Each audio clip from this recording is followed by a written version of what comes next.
আজই সাবস্ক্রাইব করুন এবং দেখুন আপনার প্রিয় শো। মায়ের কোল হচ্ছে ওদের সব থেকে নিরাপদ নিশ্চিন্ত আশ্রয়। এই কথাগুলো না বড্ড সেকেলে, প্লিজ কিছু মনে করবেন।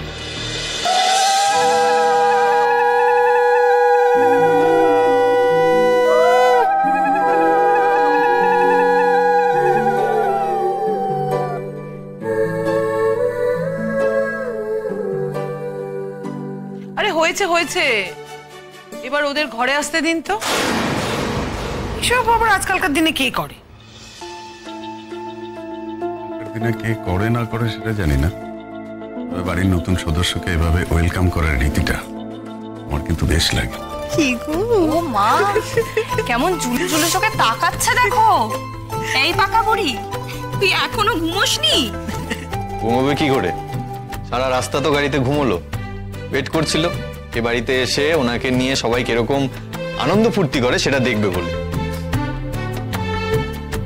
বাহ, মুখখানা কিন্তু একদম রায়ের মতো হয়েছে, কি বল? একদম আমার অনির মুখটা কেটে বসানো, দেখে বুঝতে পারো না? যার মতোই দেখতে হোক, নাতনি কিন্তু আমার খুব শান্ত হয়েছে। রাইও ছোটবেলায় এরকম ছিল, খিদে না পেলে একটু কাঁদতো না।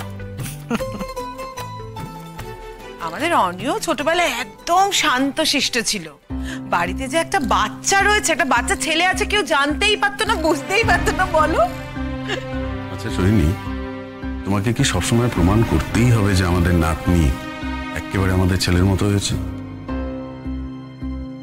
ও তো ওর বাবা মা দুজনেরই কিছু কিছু গুণ পাবে নাকি? শুধু গুণই নয়, দোষও পাবে। রাই, তুমি এবার তোমার রাগ জেদ একটু সামলে রেখো। বাচ্চা যা দেখবে তাই শিখবে, বুঝলে? মা তুমি শুধু রাইকে বলছো কেন? আমাকেও বলো না, আমারও তো জানা দরকার। ভুল কিছু বলনি, ঠিকই বলেছো। সত্যি তো, এখন আমাদের দুজনেরই নিজেদের খারাপ দিকগুলো শুধরানোর চেষ্টা করতে হবে। তোমরা একটু তোমাদের কচকাচানিটা প্লিজ থামাবে? দেখতে পাচ্ছ না আমাদের পুচু সোনা বোর্ড হচ্ছে। এই রাই, আমি একটু পুচু সোনাকে কোলে নেব। ও মা শর্মি, তুমি তো ওর পিসিমণি, আমার পারমিশন লাগবে নাকি কোলে নেওয়ার জন্য? নাও। এই না না না, একদম না, কোলে নিস না। সবসময় কোলে কোলে রাখা ঠিক নয়, বাচ্চার গ্রোথ হয় না তাতে। আর তাছাড়া সবসময় কোলে কোলে থাকলে অভ্যেস খারাপ হয়ে যায়, কোল থেকে নামতেও চায় না, নাবালেই বাচ্চা কাঁদে। কোনো দরকার নেই কোলে নেওয়া। নানা বেয়ান, মায়ের কোলই ওদের সবচাইতে ভরসা দেয়।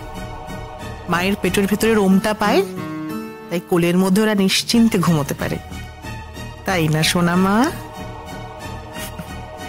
মায়ের কোল হচ্ছে ওদের সব থেকে নিরাপদ নিশ্চিন্ত আশ্রয়। আসলে এতদিন মায়ের পেটের ভেতরে নিরাপদ নিশ্চিন্ত আশ্রয় ছিল তো, তাই বাইরে বেরিয়ে অন্য কোথাও চট করে মানিয়ে নিতে একটু অসুবিধা হয়। এই কথাগুলো না বড্ড সেকেলে, প্লিজ কিছু মনে করবেন না।